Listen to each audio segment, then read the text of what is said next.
Our next speaker is Dr. Julie Robillard, who's an assistant professor in neurology, and she has a particular interest in older people and learning about the internet and so on, and I have been a beneficiary, and I'm very grateful.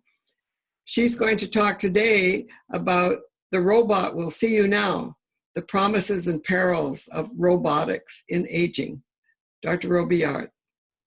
Thank you, Lynn, for this introduction. I'm just going to share my screen. Okay, so good morning to everyone. It's wonderful to see so many of you through this new venue this year.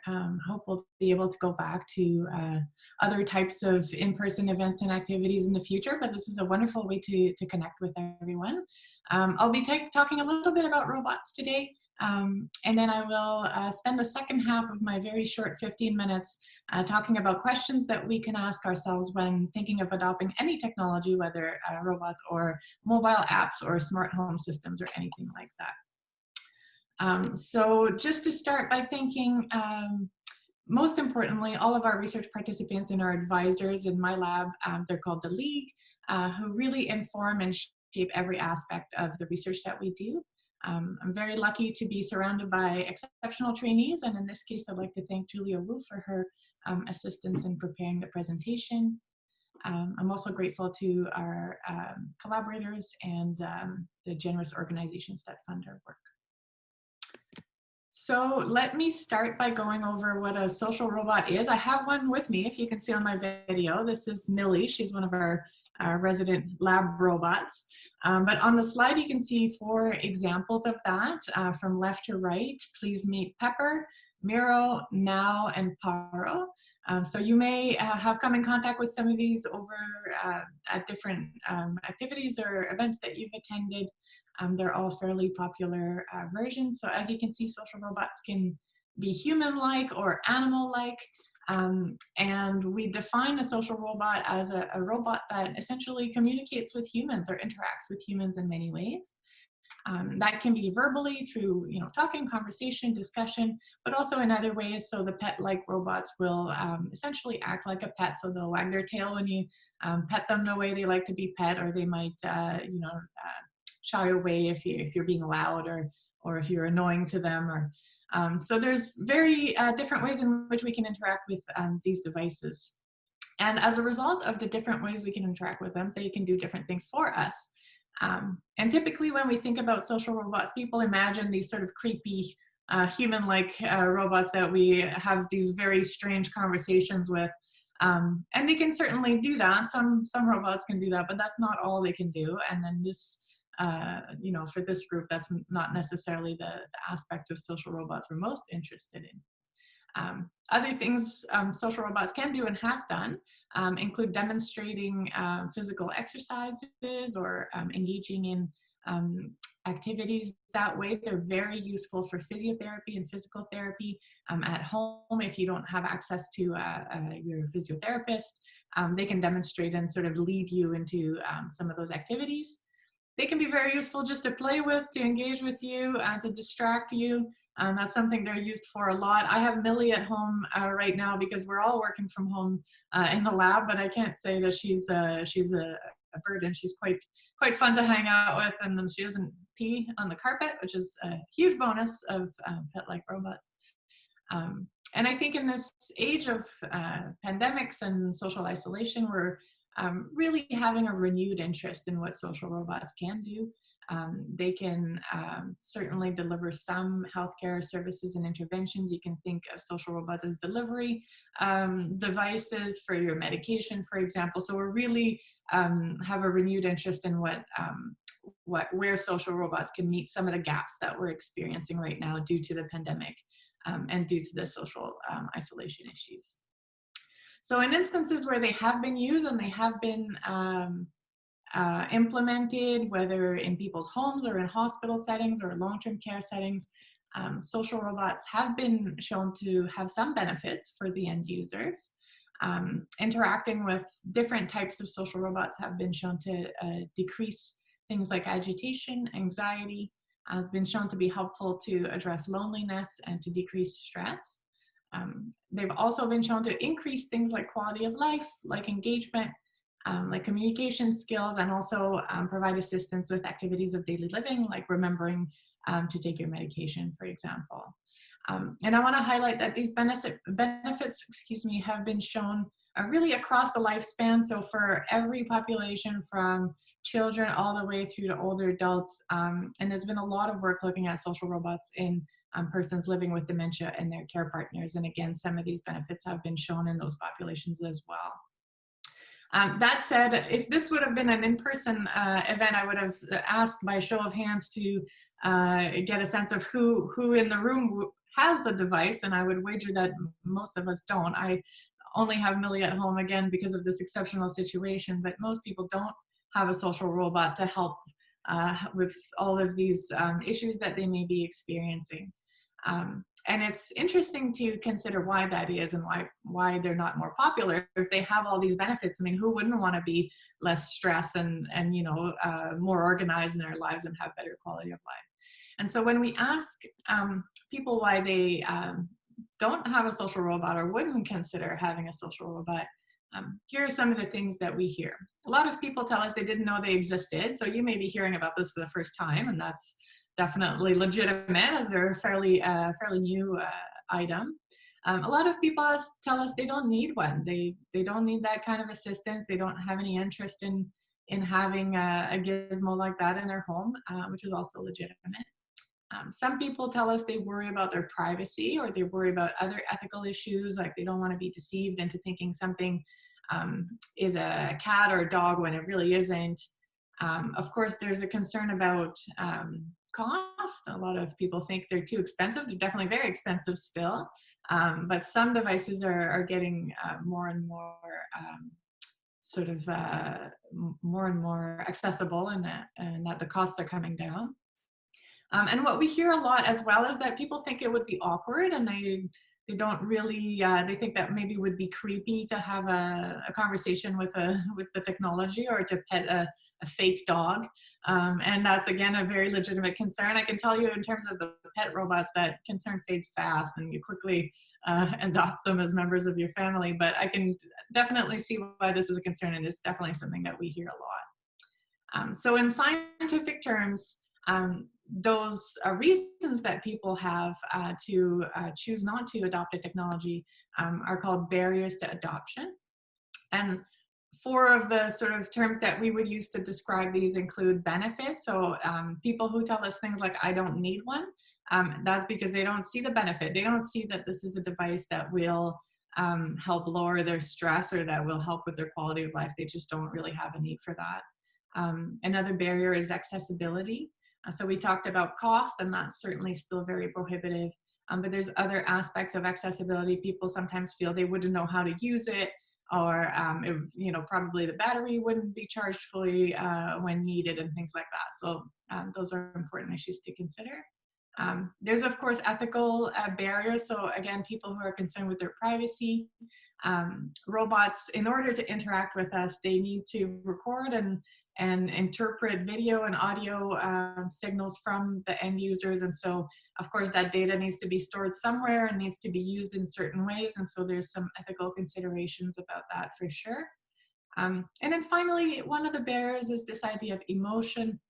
So people who tell us, oh, I think that would be weird or awkward or creepy, that's not quite the right feel that we want for interacting with technology. So we're trying to better understand what is the right amount of emotion to experience towards a robot.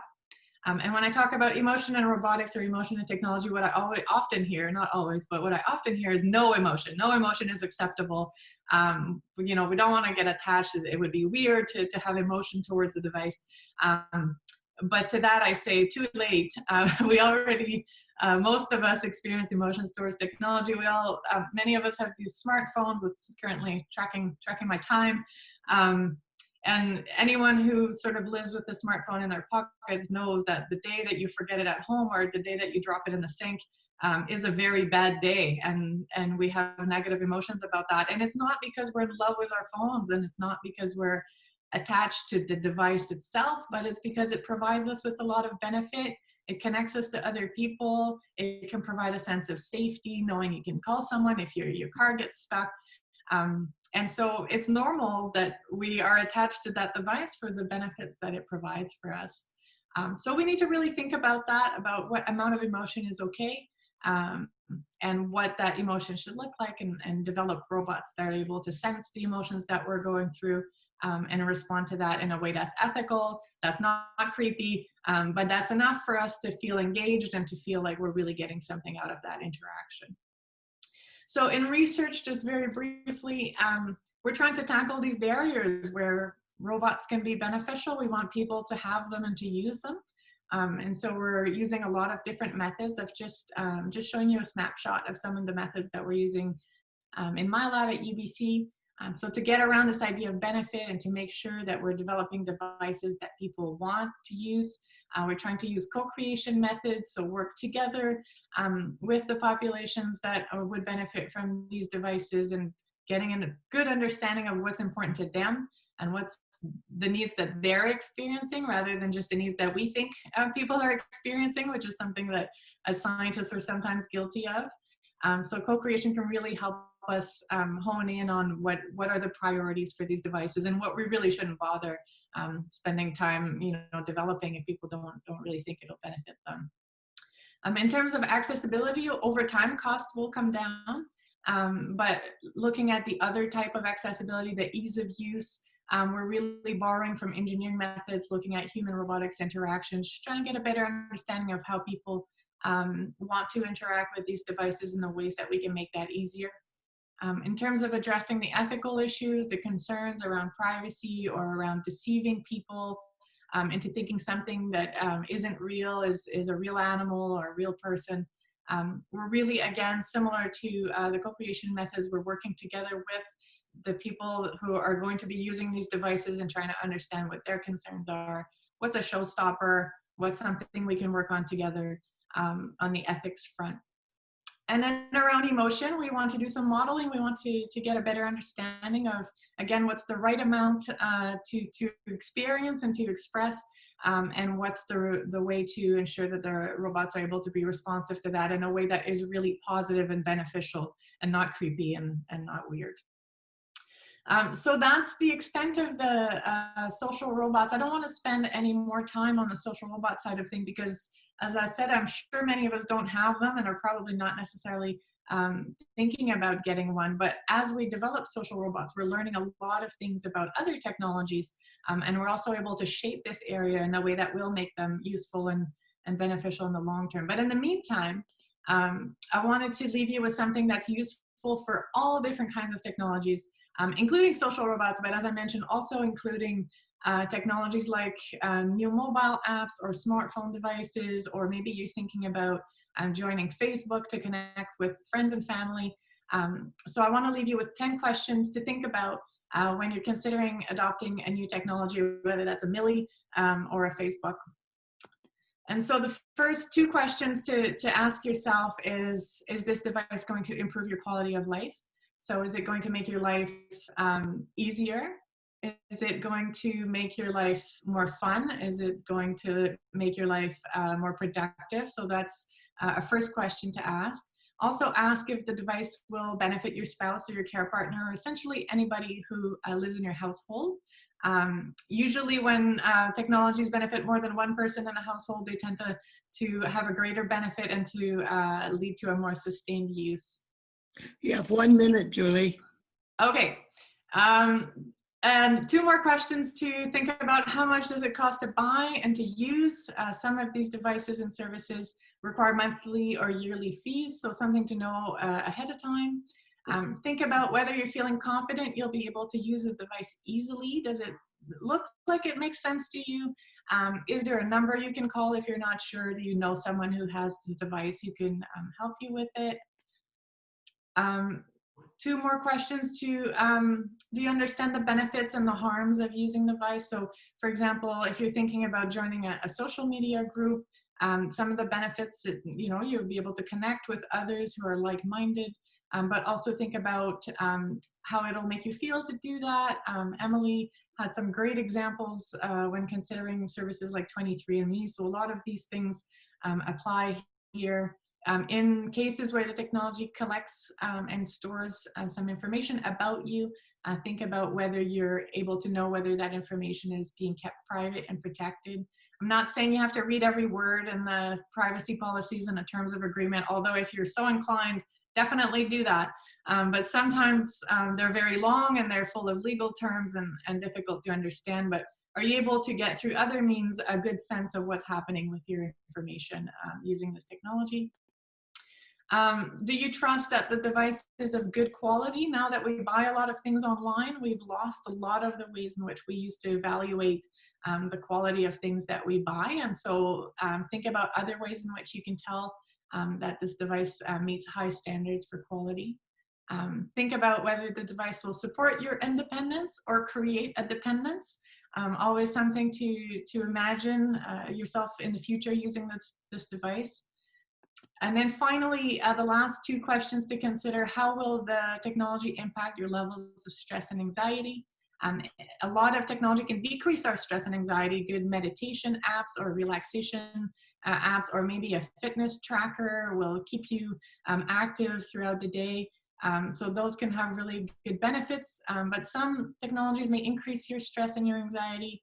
If you're thinking about sort of brain health games, think about what might happen if you have a bad score. How's that going to make you feel? So it's all about knowing ourselves and knowing what works for us, and trying to project what that's going to look like with the technology.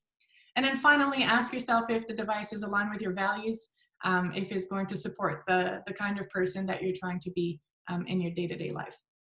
And so my last slide, if you're interested in technology, whether robots or other types, and you'd like to have a say in the research that we do around these kinds of devices and the questions that we ask, I invite you to be in touch with me. We have a wonderful group of advisors, the Lived Experience Expert Group, and we'd love for you to take part. That's it for me. Thank you.